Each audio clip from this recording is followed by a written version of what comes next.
Yeah, hi. Yeah, I've decided to put the airbag project aside for a little while because Murray has finished sort of setting up the brake system here. So what I'm doing is I'm just going to install it and see how everything goes together, and if there's anything we need to modify, we'll do that. So I guess really we'll get this rolling and see how it goes. Alright, I'm about to install all the parts for the disc brake assembly, and to start off with, I decided to put my airbag plate back on because I've got this U-bolt running around the back here, and I wanted to make sure that what I'm doing isn't messing with Murray's mojo. And first part going back on for the disc brakes is the adapter that comes on if you've got a small amount of space between the leaf springs and the backing plate mount on the axle housing. You'd come up from underneath with the adapter, and then you'd spin it around to the back position until you've got it lining up at the top. You see there's the flat bit, which is exactly the same as on the Bedford housing. Oh god, that's terrible filming, Terry. Well, anyway, I think you'll get the gist of it. Sort of auto-focusing into blurriness. Awesome. Anywho, so I'm just going to bolt that up and show you how that sits in there. It works perfectly, fits perfectly, nothing's in the way. Beautiful. Yeah, righto. Now, so that's in place. I think Murray supplies all the high tensile bolts. There's probably washers that come with it. I've just finger tighted these just because it's going to come off anyway. This is a mock-up setup. And yeah, the back adapter's on for the calipers. And the next thing to go back on is the rotor assembly and hub. So, you know, you'd be greasing up your bearings. I'm not going to bother because I'm going to be pulling them on and off just while I'm getting it set up and making sure everything's correct. And I don't want to be fiddling around with grease all over my stuff. That bearing looks pretty shot anyway, so yeah, so I'll get the hub on and then I'll show you. But really this is really only about a 10-minute job. It's a piece of cake. Okay, so that's the hub in place. Piece of cake. So next thing going on is the caliper. So I shall button that on and then just check where all the clearances are. I might need to shim the caliper. We'll find out in a second, I suppose. Okay, well, this is pretty hard to film, but because the light's not very good.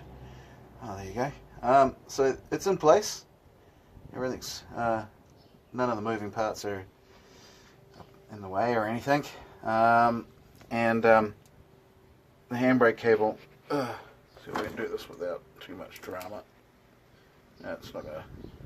Right. So this is where the handbrake cable locks in. Murray gets all the pieces to accommodate that and modifies a cable to fit.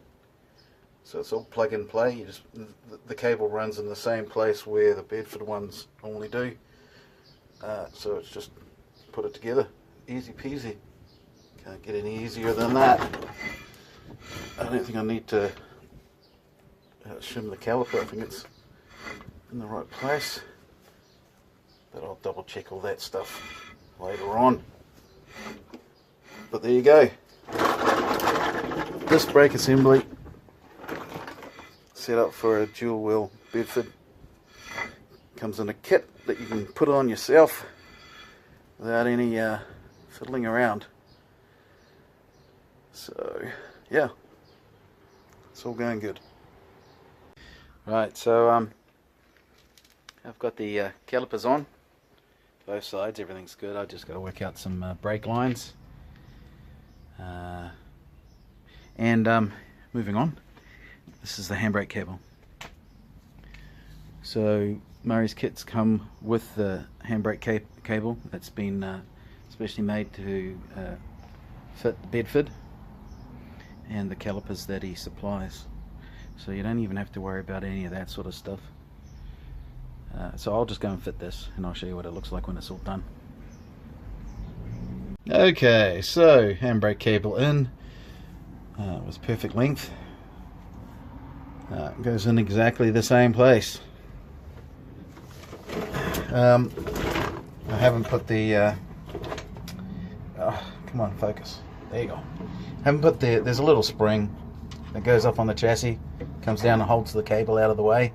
I gotta make them, and then that's about it. But yeah, as you can see, it's real simple. Pretty happy with it. It fits perfectly. Good on you, Murray. So I think I'll be dropping these back off to him so he can get the adapters finalized. But basically, the adapters are made to fit whatever leaf spring, or most of the different